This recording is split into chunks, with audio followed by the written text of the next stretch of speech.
Hey everyone, Toy Smuggler here, and just taking a minute here to make sure everything's set up and giving everybody time to hop on aboard and everything. Today we're going to be talking about customs, customizers, and what does all that mean? What does that all entail? There's a lot of overlappage and stuff. So guys, just going to take a minute, make sure I got everything here going on. Everything's good and quiet and stuff like that. And like I said, these topics. Hey Keith, how you doing, brother? Welcome. Like I said, today we're talking about customizing and customizers, and a lot of different things are entailed with that. And some things have changed over the years, and some of the things kind of overlap. And I'm going to try to discuss that and kind of show the differences and what all that entails and everything like that. And the reason I am doing this video is a fan of the show, Lee Taylor. I've been talking. He's been a fan of the show for a while now. He's been telling me, and glad of that. Like I said, I'm really got some good hardcore fans, and see here, Jordell. Hey, how you doing, brother? And stuff. So I'm really glad that I think in the last couple months, you guys have really come on strong, and we got a good solid crew that's coming on here, and you guys ask a lot of great questions, and trust me, I just love every minute of it. And like I said, he suggested that we talk about this. And the reason, hey, Matt, how you doing, brother? See, from this angle, it looks like the Stormtrooper Han is aiming the blast at the, yeah, yep, freeze. Oh, I didn't even pay any attention to that. That or he might blow up Castle Grayskull over here. So, and everything, and also too, been talking. Matt's a customizer, but I got to meet a couple of days ago. Me and Lee Taylor, we got on here and we got to talking on the message board and stuff, and we talked for well over an hour. And I just had a fabulous time getting to know him better. And then he got to show me some of his work. And one thing I have to say, I don't get impressed a lot, but this guy's work just truly. The devotion, the commitment to a certain line, and then just really, you got to get really into the amount of time and bulk that this guy's created. And then on top of that, the stuff looks great.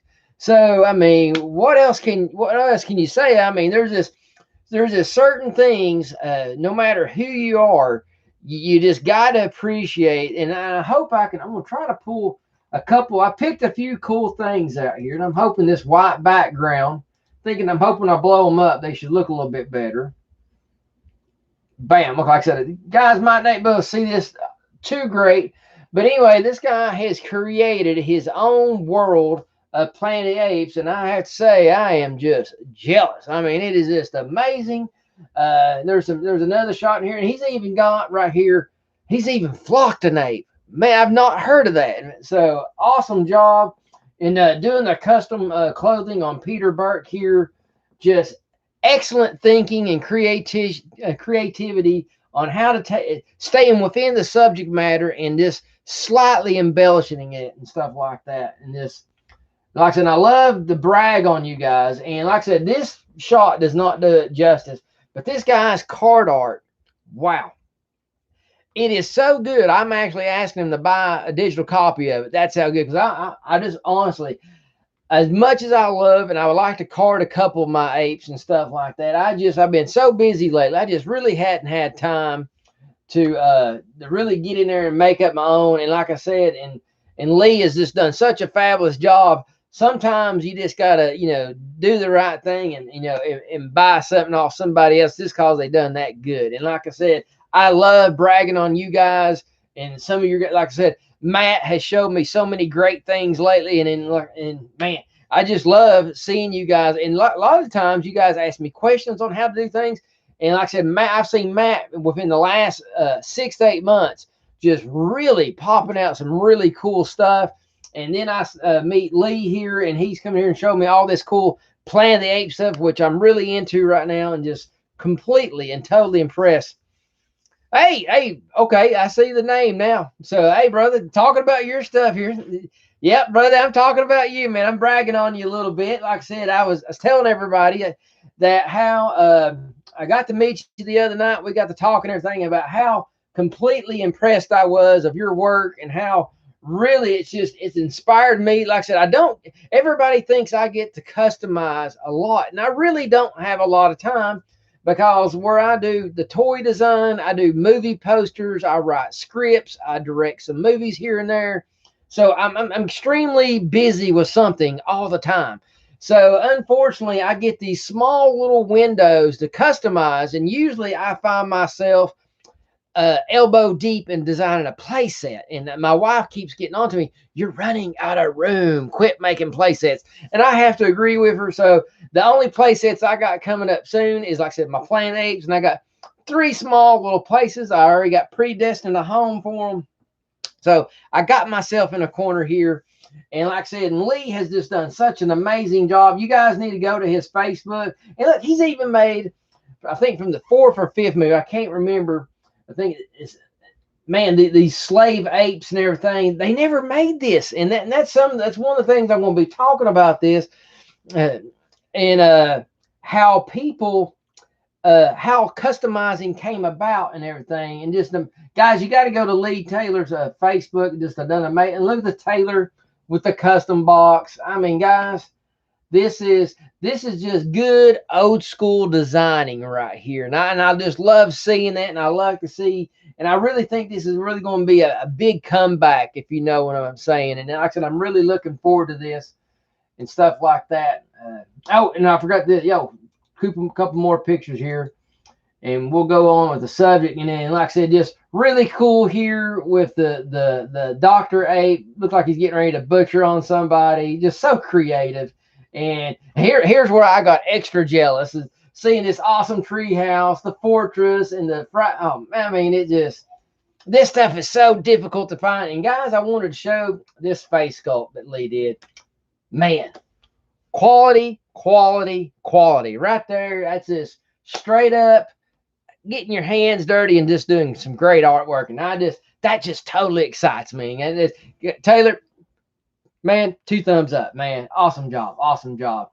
And guys, and that's why we're here talking today, is how did all this stuff kind of get started? Well, I've been doing some history on it. Like I said, I've been talking to Matt for a while now about customs and everything. Well, about 1990, Wonderfest came about, and I've had the opportunity to go there a few times. Great kit bashing model kit company. Like I said, been around now 30 years. This is going to be the 30-year anniversary. They done a lot of things on highlighting a lot of the monster stuff, and Lost in Space. That's another big theme that they're really big in. Anything from the Universal monsters, dinosaurs is a big theme over there, and anything old school sci-fi. We're talking late 60s, Space 1999 and backwards. So Flash Gordon, Buck Rogers, all that stuff fits in there. So and they started off very small with I think their first attendance was a little over 300, and now they're already up to having 500 plus on their contest entries. And if I'm not mistaken, when we were there last year, they had well over 7,000 people there. It was the main ballroom, I'm here to tell you, was your shoulder to shoulder bumping into somebody. It was rough to move around. That's how many people were there. Well, some of the words I want to throw around, I've even made some notes here, people. That's how serious I am about this one. You got terms like original piece, prototype, custom, which we're talking about today, kit bashing. Well, the word custom kind of overlaps with prototype a little bit, and it kind of overlaps with kit bashing. The word custom technically really came about, as far as customizing thing, was actually from the car shows industry. And that's where y'all remember when the reality show started coming on. I think it's called the Foos. I think it was the Brian Foos or something like that. I can't remember. That's where these guys started taking classic cars and customizing them and restoring them, but yet doing their own little twist, jazzing them up a little bit. Well, that ended up transferring over to the toy industry just as well, because back also too in the 90s, kit bashing and customizing on action figures started going over really big over in Japan, in which boom quickly came over here. And with but by the time back in '95, when the prequels started getting talked about, that's when we really started seeing this stuff come alive. And boom, by '97, the internet started entering people's homes with home computers and stuff. And that's when it really flourished, because what kept it kind of slow beforehand, where it was only done at certain little small conventions, and the internet has made it able to where people can share with multitudes of people all the way around the world. So that's how all that has transferred. But on the overlapping on some of these terms, I got some examples here. Some of these you guys may have seen, but I got a couple here that are kind of new. So this right here, uh, this I will be, see, people, hey, your pleasure, Lee, man. Like I said, I appreciate, love the conversation I had with you the other night. And guys, that's one thing I got to say about this community. Me and Lee, we were on here well over an hour, just shooting the bull back and forth. We both love playing the apes. And like I said, it was just, I just love this community where we can take the things that we love and share with others that have the same passion. And man, it just don't get better than that. And I just want to thank you for that conversation. I don't usually have a lot of time to get and talk to everybody, but I got a chance to get to know him. And like I said, I just enjoyed every minute of it. And this right here, guys, this is my custom. And this is Warduke from the Dungeons and Dragons line. And I actually designed this right off of a Triclops character. So, and I just built right on the top of it. I didn't want to go and build the arms and legs from scratch, but I did do the shield from scratch, and it's all made out of magic sculpt. I think I laid it right on top of a Christmas ornament to get that curved look to it and everything. The sword now is, I've kind of kit bashed it off of a Lady Death figure. Thought it just kind of fit the feel here. And I got his little spikes here. And those was just holes that I drilled in the leg and put some paper clip wire in there, and then put the magic skull up on top. That way they got some stiffness to them. And used real change. And this is a true, what I call a custom kind of kit bash, because I use existing parts, because I wanted this basic body style was used for He-Man, was used for Man-at-Arms. So I wanted to use this body so I could keep that MOTU aesthetic and silhouette. And I'm telling you guys, when you sit him up on the shelf with all the other, I got a picture here. I don't know if it's how good it will show, but can't really see it that great. But he looks great with all those other MOTUs. He kind of sticks out because he's Warduke, but at the same time, he really just blends in with all the rest of them. And that's what I really enjoy about it. And the little sword there, I don't know if I can see if I can twist. Yeah, there you go. That little dagger, right, that Persian dagger, was just made out of straight magic sculpt. Just done that from scratch there. Now, this is, like I said, this is a custom piece because I used other existing parts. Now, what I tend to call an original, the difference between what I call an original and a prototype I will not paint. A prototype I will leave a flat gray. It will be in pieces. It usually won't join together properly. If it has, you usually keep it in pieces and stuff like that. Thank you. And this is the second action figure that I've ever designed from scratch. Every piece was sculpted by hand, all the way down to the moving ankles, the knees, everything, of a Flash Gordon that I designed. This was back a while back ago. This was good 8 years ago, something like that, almost. I want to say it was 2012, 2013, something like that. So this is kind of like my version of a retro Flash Gordon. Trying to get the focus here, guys. Y'all know how these cameras are. They have a mind of their own sometimes. If I wasn't trying to focus, it probably would. Oh, there. One or two. There, that's not too bad. It's a little funny. Let me get right up in there. Maybe you might focus on there. There we go. Now it's in there. So this was fun. Like I said, and the guy, what it was, he challenged me to do it. This is when the MOTU Classics was just coming out, and he was wanting to know, you know, it'd be really. We got to talking, you know, could I design something in that format? And I said I probably could. I said, but at the time I honestly didn't know what the MOTU Classics even was. Well, he gave me a figure to look at so I could measure it and understand how them things. Boy, they're complicated. It took me 3 months just to get the basic parts figured out to where they can interlock before I even started designing on the darn thing. It's very, very aggravating, so to speak. And now, kind of like what I did with the Warduke, this is one you all have seen before. I've done a battle armor faker here. And this was just for fun. For kicks, I just thought it'd be cool to have one.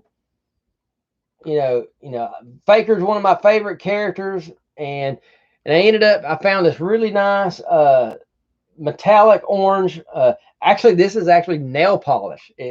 My wife says, I think I got a crazy orange in there. Go get it. And I looked and I said, oh, that'll work. So, and everything and stuff. And guys, then what all this ended up being is this, if you are customizing versus kind of like the Mego style and stuff like that, that is not much very, well, this style right here, the way I approached it is not much very different in the way old school toys were designed in the start with, especially once you got a line, once Mattel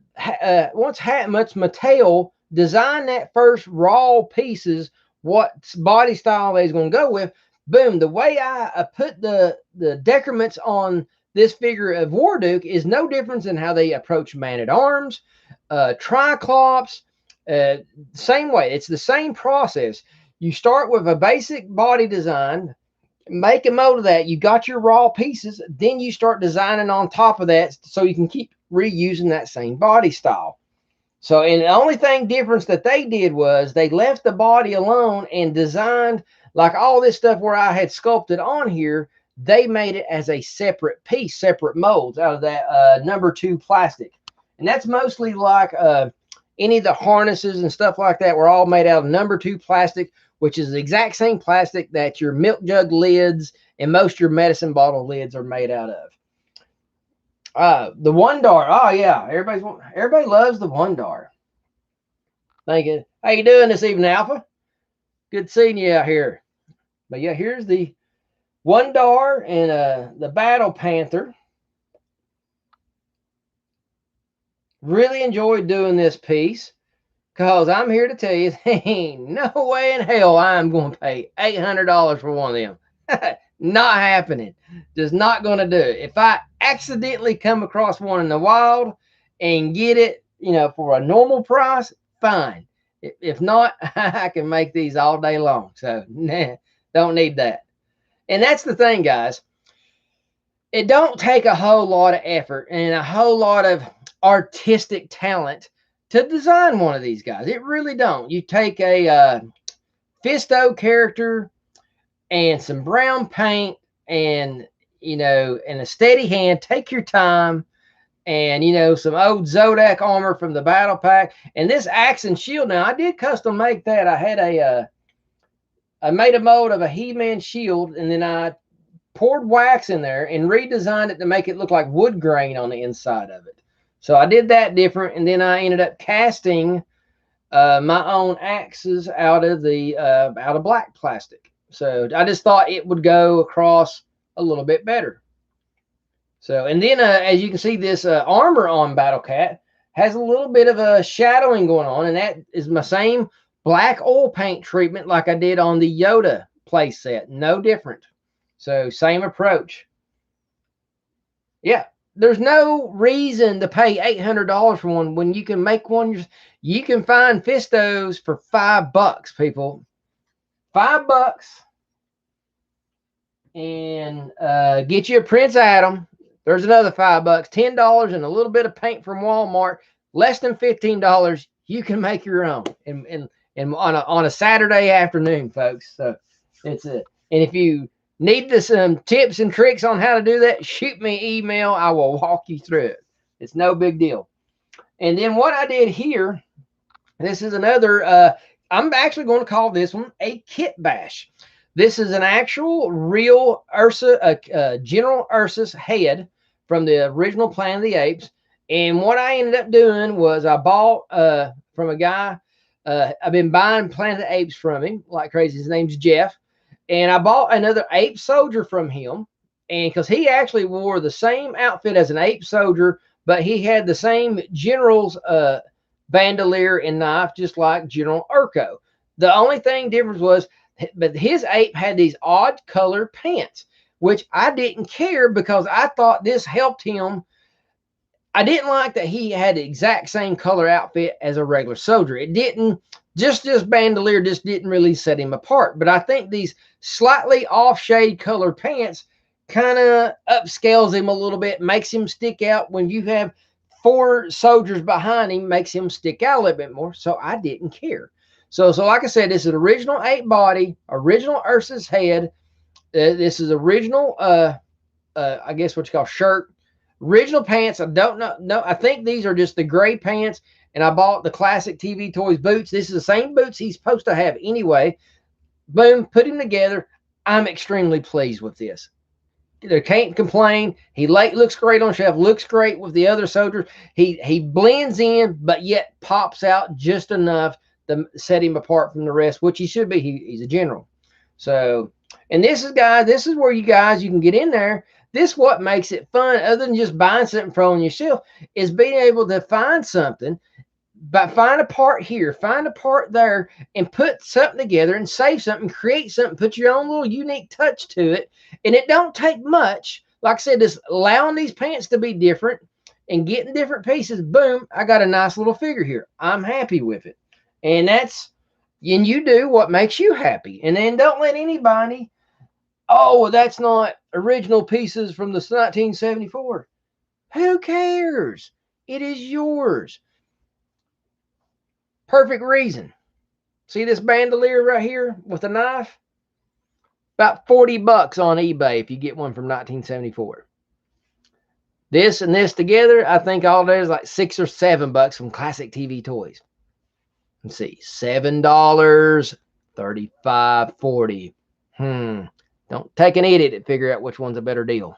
And I'm telling you, and it's the same type of plastic, same quality. Actually, this is probably better because it's not 40 years old. Anything plastic from that era, like the apes' bodies, they degrade. That's why these don't get messed with a whole lot. You put them up, old plastic. And it kind of get you, see if there's any kind of questions popping in here, guys. Guys, if you got any questions, please throw them in here, because I like to answer a few things here. Got any oddball questions? And here's something new you guys hadn't seen. It won't look, it'll kind of look familiar, but it might not. This is actually one of the Force Awakens Chewbaccas, the ones that had the very orange, brownish looking color cast to it. Well, I love the sculpt of the Chewbacca. I thought his height was great. I thought everything about him looked great, but I just didn't like the color choices. They actually, for whatever reason, when they designed him for these new movies, they made him look younger instead of making him look older. He should be more, a lot of gray hair on him and stuff. But I don't know. They just, some design guy just ain't getting that part of it. So what I ended up doing was doing the same, the dark brown and black oil paint, and just went in and gave him a good rub and buff. Rubbed it on there, buffed it off. That's all I did on him. And it really gives him more of that New Hope color scheme. And it honestly, and it really helped on the orange version. The sculpt don't really come out because it's so orangey. This right here, dirtying it up and letting all that grime get into the grooves, really helps bring out all the detail. Yeah, just oil paint, plain old cheap black and a burnt sienna or dark brown oil paint, and don't get no high dollar. Just cheapest oil paint you can get right out of Walmart will be just fine.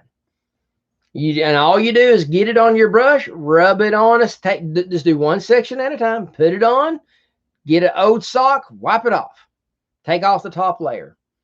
So, and that's what you do. And like I said, I do more that, like Lee's mentioned, you can do it a very thin wash and do it, or you can do it as, like I said, I like the thick technique. That's just me personally. Try both and see which one you like and everything. Thank you, Matt.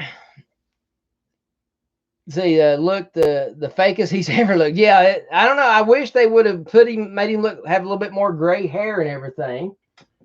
And here's something I did, guys. I've been finding. I found a vintage 12-inch scale Leia and a vintage 12-inch scale Han Solo, which is the same head sculpt they use for the Indiana Jones, and I got them for like $3 a piece. Well, I have yet to find any clothes for the original Han, or have figured out a way yet or have the time yet to design anything that looks like. I thought the clothing did not look right for that scale of the figures.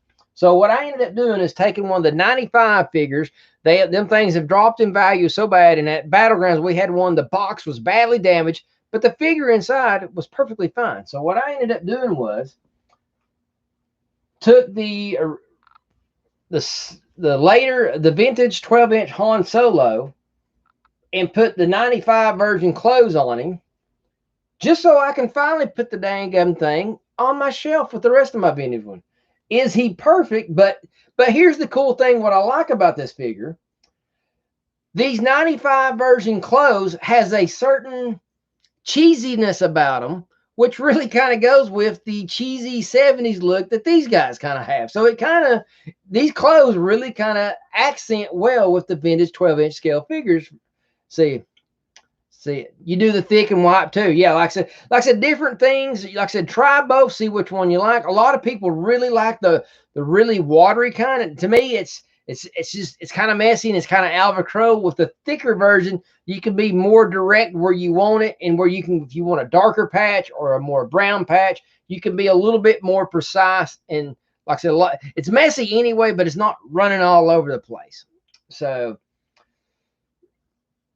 Yeah, and like I said, this is a great line, and right now they're very affordable. You can catch these things around 10 to 15 bucks for a 12-inch scale, and you got clothing, you got weapons, you can dirty them up. And I just thought, like I said, these are kind of a cheesy kind of a look anyway, so I just thought it really accented well with this late 70s line of the vintage Star Wars. It put him up on the shelf, and it don't stick out. He just blends in and looks good. So is he 100% accurate? No, not now. But this looks like Han Solo, and it's a great head sculpt. If I come across another one of these guys, I was going to do a custom Indiana Jones, but I have not come across one again. So, and stuff. Let's see what else we got going on here. Oh, a Hawthorne. Oh, that'd be sweet. I gotta see, Alfie. You gotta send me some pictures of that. That'd be. That's one thing I would love to do, is really customize some Hoth pieces and to do a actually furry tauntaun. Oh, I would love to make a furry tauntaun. That would just be simply amazing. And guys, what you can and what all this is about, and the reason why we do this, and probably the reason why you're doing it, is the problem we run into, which is a line comes out, whether it either be a vintage line or even a new line today, which you like, they tend to make the main popular figures, and then nowadays they stop. They only do the main popular ones. But back in the day, they made the popular ones, and then they made like the ape soldiers, the secondary characters and stuff. But yet then you see all these other little background characters that fulfill, like the Tusken Raiders. Not all the Tusken Raiders looked exactly the same in the New Hope. So, that's another character that you can really make a lot of minor changes, and it really can get unique, and you can really add some diversity to your line. Because once you have, there's only so many Man-at-Arms figures that you can put up on your shelf, and they all look identical before it looks, it just looks a little stagnant. But if you can go in there and be able to put, the mustache on the Man-at-Arms, and then put some with the face shield open and then maybe a face shield down, and really armor them up with dual armor on both sides of the body, and leave Man-at-Arms just more on one half. When you start doing these little diverse accents on these figures, it really makes your dioramas and setup that much more interesting. And on top of that, it's one thing to go on the hunt and to find something to buy. Very gratifying. You can't wait. You get it home. Yes, I got it on my shelf. But then there's a whole nother level when you can go out and find bits and pieces of stuff for practically nothing and bring it home, cobble it together, clean it up, do a couple touch of paint job on it, and get just a little creative, study your product, and really put it together and come up with something unique. And you, wow, it just brings up a whole, it takes your level of collecting to 2 more notches up, I believe. And it just gives you a different outlet of understanding and appreciating where these designers that come in and design and make this stuff from the beginning. So, yeah. Missing garage. Yeah, garage sales. I tell you what, and like I said, luckily Battlegrounds, they're still receiving stuff. You can still, they still got their drop off thing going on right now. And luckily, I'm still being able to go work in the back.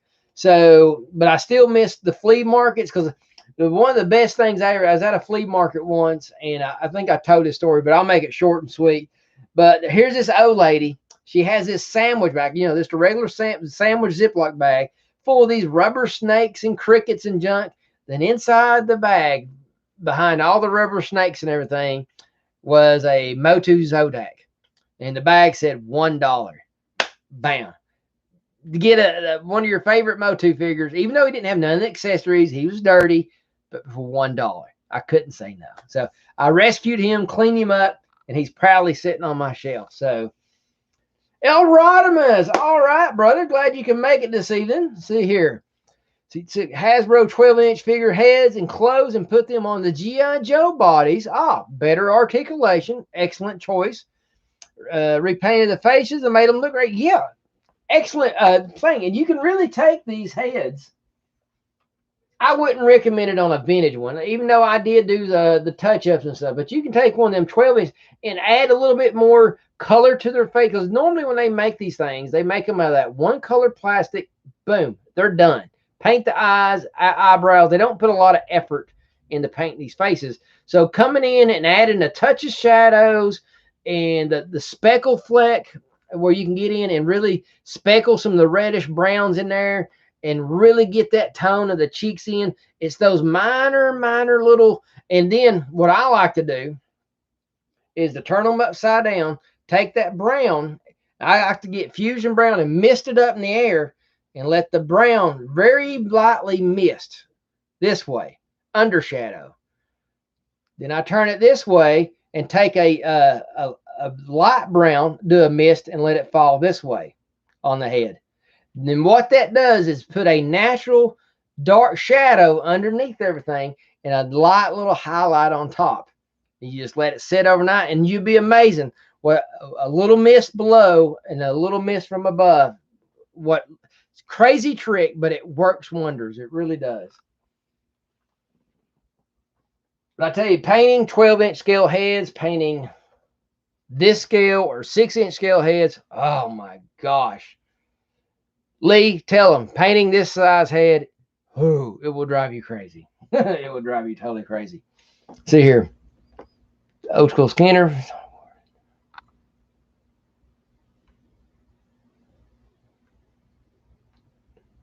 Yeah, exactly. Deterioration. Yeah, the modern stuff deteriorates quickly. Yeah, the modern stuff, unfortunately, they're going for the cheap way out. They're not worried about quality. Back in the day, they had a little bit better standards. The quality of, I mean, sorry guys, these little shirts and stuff, they're 40 years old. This thing shouldn't still be in as good shape as it is. It is amazing that even this cloth here is, because it's pretty thin, but yeah, it's still tough. It's polyester, if I'm not mistaken, is what it's probably a polyester half cotton blend, but basically t-shirt material. But it's amazing that it's still, after 40 years, still intact. It's a wonder that these things are not just totally trashed out. It's totally amazing. If you get a new figure today and it's just the plastic's usually thinner, they always try to go thinner. That's the big thing, thin. See here. Yeah. Yeah. And like I said, and Taylor, really, he gets so much stuff, and he'll tell you he buys enough of the new stuff and handles enough of the old stuff to know it's quality nowadays is just it's a totally different standard. And if they can save a penny here, a penny there, trust me, they're going to save a penny here. Any way they can cut costs and stuff like that and everything. But guys, the biggest thing that I want you guys to get away from this, to get out of this, is to enjoy your collection. Try your hands on restoring something. Start small. If you got questions, please ask me. Try your hands out on building a diorama. You know, take a. We're all out on the hunt. Find a head. Find body parts. Find something. Like I said, right here, right now in my bag, I got a Batman head. And I already got pieces up here that I'm ordering to put him that together so I can put him over here with my Robin. I easily could have spent the money and bought one for like $50. But I'm buying that. I'm rescuing the head. I don't want to see that head end up in my landfill. But that's just me trying to save something, because I know a lot of the Batmans, either they're excellent shape out there or they look like crap. And this is one of them. He's in good shape. He just needs a good cleaning.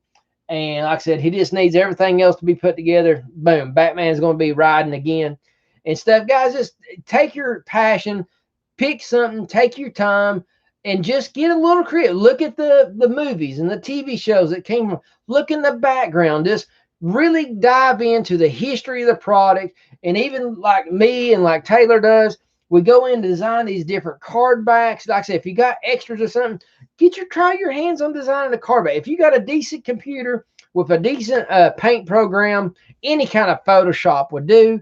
Like I said, try it out. If not, there's plenty of us guys out here that would be more than glad to give you a great deal on something. And like I said, I've done one video already on making card backs. It's not that difficult, but it is. It's time consuming, and there's certain little steps you got to do things. But if anybody needs any helpful tips or any kind of basic help on what materials to use, please contact me. I'd be love to help you guys out. See, my email, thank you, is you can go to either Facebook, Sexton Creations, and message me there, or you can email me at sextoncreations@outlook.com. So that's creations with an S. So like I said, you can find, if you go on the YouTube channel on this video or any other, I'll usually have on there my email address somewhere on there as well. But you can find me on Facebook, and that's usually where I answer a lot of people's questions. Just go to Sexton Creations. And like I said, any way I can help you guys, I'm here to help you guys out. So guys, enjoyed it this evening. I got to get in here and get me a snack and get my little girl to bed. Totally enjoyed it. I hope you guys enjoyed these new pieces I was showing out today and everything. Guys, get out there, get your collection, dive in, restore something, touch something up. Hey, get some parts, make something new. Go crazy. If you do, please send me a picture of it. Shoot it on Facebook. I love to check it out. Thank you, Lee, for let me use your pictures up here. Guys, go to Lee's Facebook. Check out his stuff. Just amazing work. Got to brag on the other fellow customizers. You guys have a great evening. I'm Kevin the Toy Smuggler. Y'all stay safe.